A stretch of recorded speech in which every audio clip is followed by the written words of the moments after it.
আমাকে যেমন দেখেছেন আমি এখনো তেমন আছি, তেমনই থাকবো।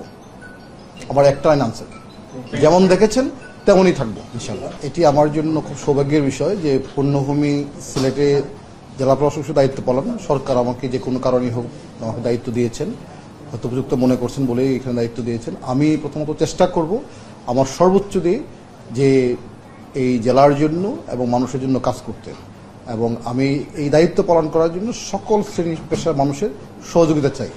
এবং আমি আশা করছি যে সবাই মিলে যখন কাজ করব সেটি অবশ্যই এই সিলেট একটি সুন্দর জেলা পরিণত হবে এবং সকলেই এটার বেনিফিশিয়ারি হবে। এবং আমি সকলকে অনুরোধ করব যেন সবাই নিয়ম মানে এবং আইন মেনে চলার চেষ্টা করে। আমি সেই কাজটাই করার চেষ্টা করব। এখানে বেশ কয়েকটা জিনিস আমার প্রায়োরিটি থাকবে। প্রথমত আইন শৃঙ্খলা, পরিবেশ, পর্যটন, শিক্ষা, স্বাস্থ্য, এই বিষয়গুলো আমার সকল কাজই প্রায়োরিটি থাকবে, কিন্তু এই কয়েকটা কাজের জন্য আমার স্পেশাল অ্যাটেনশন থাকবে। বিশেষ করে আপনারা জানেন যে সিলেট হচ্ছে একটি আমাদের প্রকৃতি কন্যা, সুতরাং প্রকৃতি কন্যার জন্য প্রকৃতির মতোই থাকে, সেটা আমরা সবাই মিলে চেষ্টা করব এখানে। এবং এখানে অবশ্যই ডেভেলপমেন্ট হবে, সবই হবে, কিন্তু সেটা হতে হবে সাস্টেনেবল ডেভেলপমেন্ট, টেকসই উন্নয়ন হবে, যাতে কোনোভাবেই কোনো পরিবেশের ক্ষতি না হয়। কারণ আমি নিজেও পরিবেশের ছাত্র, সুতরাং আমি চাইবো যে পরিবেশের জন্য সুন্দর রেখে উন্নয়নটা নিশ্চিত করা যায়।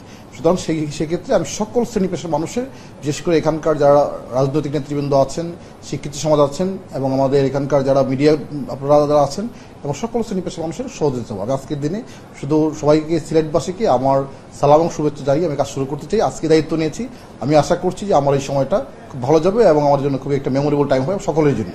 একজন জেলা প্রশাসক হিসেবে এবং একজন মানুষ হিসেবে যতটুকু দেওয়া যায় আমি সবটুকু চেষ্টা করব। এবং আপনারা জানেন যেহেতু আমি সবাই কম বেশি আমাকে চিনেন, সুতরাং আমি চেষ্টা করব যাতে এখানকার এই খনিজ সম্পদ বা পর্যটন বা প্রবাসী বিষয়ে যতগুলো বিষয় আছে সবগুলোকে অ্যাড্রেস করতে, এবং তার মধ্যে কিছু বিষয় থাকবে যেগুলো আমি একটু বেশি অ্যাটেনশন দেওয়ার চেষ্টা করব। কারণ এখানে যে কয়েকটা বিষয় বললাম, তো সেই বিষয়গুলো অবশ্যই আমরা চেষ্টা করব। কারণ সিলেট যেহেতু একটা পর্যটন এলাকা এবং এখানে প্রচুর টুরিস্টরা আছে এবং প্রাকৃতিক সম্পদ রয়েছে, কোনোভাবেই যেন প্রাকৃতিক সম্পদ নষ্ট না হয় সেটা আমাদের খেয়াল রাখতে হবে। এবং এটা শুধু জেলা প্রশাসন বা জেলা প্রশাসক বা সরকারি কর্মকর্তা একা দায়িত্ব নয়, সকল স্টেক হোল্ডার সবাই দায়িত্ব পালন করতে হবে।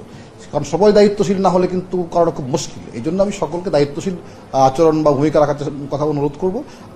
আমি আশা করছি যে সবাই মিলে কাজ করলে ইনশাল্লাহ অবশ্যই সেটা খুব ভালো থাকবে এবং আমাদের প্রাকৃতিক সম্পদ ভালো থাকবে, সংরক্ষিত থাকবে, পরিবেশ ভালো থাকবে, একই সাথে আমাদের পর্যটন নিশ্চিত হবে, পাশাপাশি আমাদের ডেভেলপমেন্ট নিশ্চিত হবে, তাতে কোনো সন্দেহ নেই।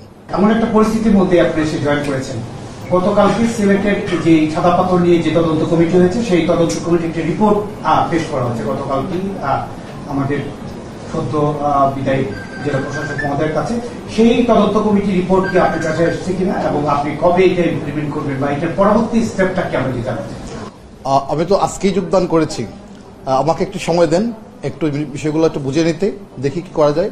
তদন্তের যে বিষয়টা তো আসছে সেটা দেখবো যে আসলে কোন কোন জায়গায় কি রিকমেন্ডেশন এসেছে বা কি করা উচিত ছিল বা কি করা যেত, কোথায় করা যায়নি, সেই বিষয়গুলো দেখি আমরা সেই অবশ্যই আমার ব্যবস্থা নেব। এটা একটা জিনিস জানার খুব আগ্রহ হচ্ছে, আপনি পরিবেশের ছাত্র বললেন, এই বিষয়ের জন্য আপনি জানার আগ্রহ সৃষ্টি হল যে আসলে পরিবেশ বিধ্বংসী যারা, সেই চক্রটা এখানে খুব বেশি প্রভাবশালী।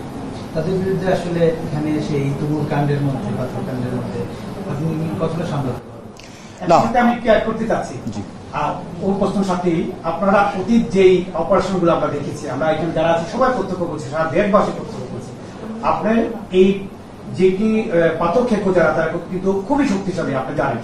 তাদের বিরুদ্ধে আপনি আগে যেভাবে দীপ্ত পদচারণা আপনারা দেখেছি বা কঠিন অবস্থান দেখেছি, তাদের বিরুদ্ধে সে ধরনের কঠিন অবস্থানে আপনারা থাকবেন। এখানে যদি আপনারা আমাদের সাথে থাকেন, জনগণ সাথে থাকে, তাহলে আমাকে যেমন দেখেছেন আমি এখনো তেমন আছি, তেমনই থাকবো। আমার একটা আনসার, যেমন দেখেছেন তেমনই থাকবো ইনশাল্লাহ।